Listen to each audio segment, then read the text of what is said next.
Ipaliwanag sa mga bata ang kahalagahan ng bakuna para protektahan ang kanilang kalusugan. Ito ang hiling sa mga magulang at guardian. Integrated Provincial Health Office o IPHO Immunization Program Coordinator Genesis Navales. Binigyan din ni Navales na mahalagang suporta ng mga magulang para makumbinse ang mga bata na magbabakuna at matagumpay ang School-Based Immunization o SBI program. Ang SBI ay magkatuwang ipatutupad ng IPHO at DepEd sa mga pampublikong eskwelahan sa lalawigan sa Oktubre. Target nitong maturukan ng bakuna para sa preventable diseases ang higit 45,000 ng mga mag-aaral. Payo naman ni Navales sa mga magpapakuna matulog ng sapat at kumain ng tamang agahad bago ang immunization.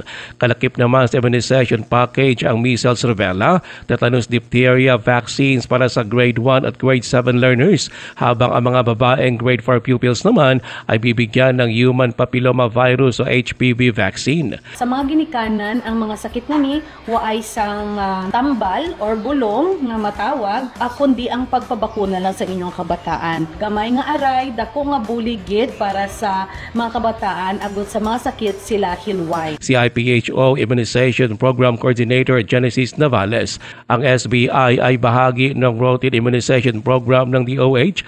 Layo nito na protektahan ang mga kabataan laban sa mga seryosong sakit.